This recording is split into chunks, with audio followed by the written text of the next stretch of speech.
Hello guys, welcome to another YouTube booktok video, and today we'll be reading and talking about Get Out of Your Head by Jennie Allen and what I thought about it. So, to begin, we shall talk about her writing style. I thought that her writing style was very easy to get into and to read. Like, you do not have to think about reading it, you do not have to struggle to understand the phrases and what she's saying because like she makes it very easy to read. Like it feels like you're actually reading a fiction book. Like you know how fiction books like they describe the way and they show it. This is how it feels when reading her book. But since it feels like we're reading from a point of view, from above, it feels like she doesn't dive deep into the subject. So like fiction books don't really dive deep into one kind of subject. They just describe what each character or what certain situations are going like. But in her book she doesn't dive deep. Like she would talk about one type of thing and then she moves on to another type of thing, and that is how that she has to describe how anxiety happens and how you can overcome it. But like she doesn't dive deep, really deep into how deep anxiety can happen and how anxiety can make you toxic, how anxiety can make you have toxic thoughts, can make you behave toxic to other people and to yourself. Like I just wish she would have gone deep into those subjects. Like she did show them, she did talk about them, but she didn't dive deep into it. And if you're the kind of person who would like to like who would have enjoyed that type of thing, then I don't think this book is really for you. Another thing would be the optimism and the self-deprecation. I enjoyed the book, but those parts just made me like my heart knows that it enjoyed the book, but like when it thinks about those things, about those certain phrases that I'm going to try to put on the screen, my heart just was like, oh brother, no. That just and then it just makes me question why didn't the character like put a Bible first? Not the character. Why didn't the author put a Bible first? Why did the author did not like put some discernment or like something to balance it out what he just wrote about? Like when I was reading, I did write some phrases like why not say daddy said, why not show daddy said, and like I just wish he would have put it because like if I was younger, I would have enjoyed this book. I would have enjoyed those phrases. Cause like some Christians, some people actually do not know to discern which people they are supposed to give their energy and their love to. It is not everyone that we're supposed to reach out to. And I wish that she would have just wrote a single or like just drove deep into it and instead of just saying reach out and put others first.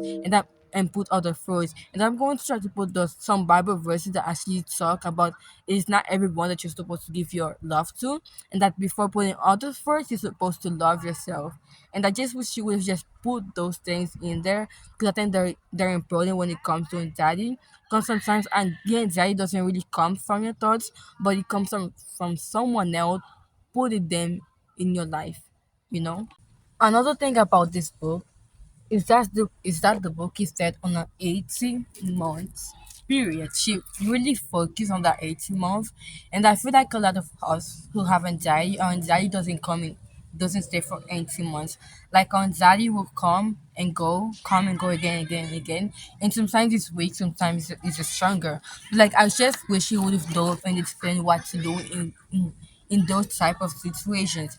And like she does show like in the end of the book she would say that she's not perfect. She still struggles with it. Like some nights she will still wake up at 3 4 a.m. in the morning and is struggling, but not as before. Like in this because from some people anxiety does not go completely. Anxiety stays, and I wish that in some books they would have in her book, she would explaining how to manage it if your anxiety keeps on coming back and how you can control it instead of letting it control you. Like she does talk about it and she does show it like you have a choice. That's something I didn't have before.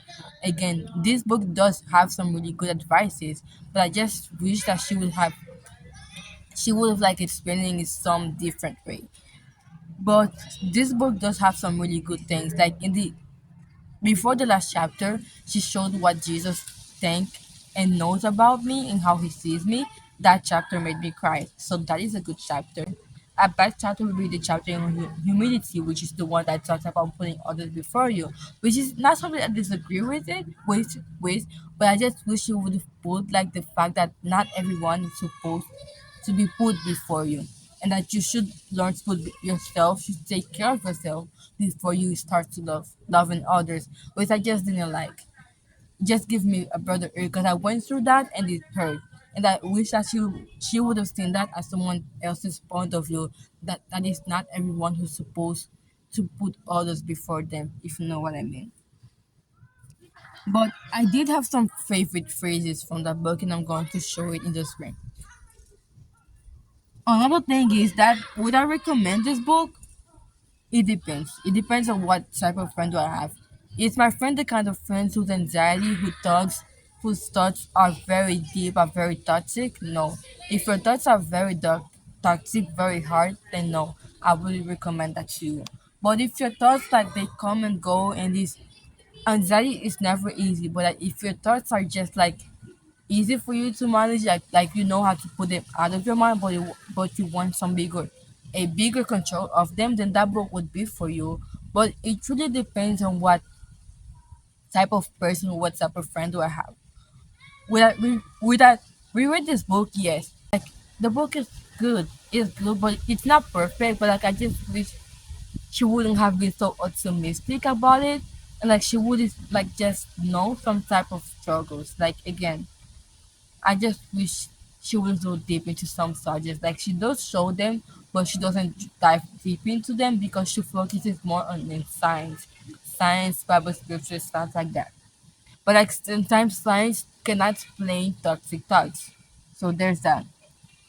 So I will be putting some good read review and what each person thought about them. So Goodreads, Melanie Faris says that this book doesn't dive into toxic thoughts, and that is the truth.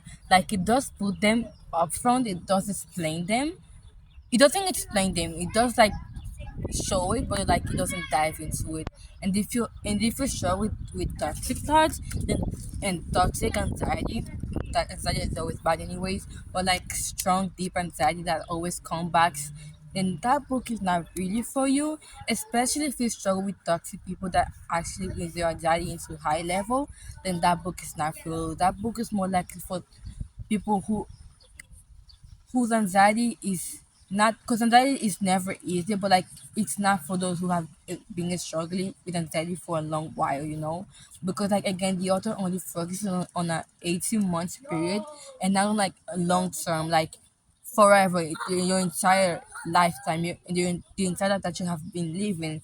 The author doesn't really focus on it, doesn't really talk about it. And again, I know it's difficult to like put up front what the beginning of your anxiety looked like, or what your thought about God would look like, that sometimes your doubt, your faith didn't what was wavering, that you didn't truly believe that God existed.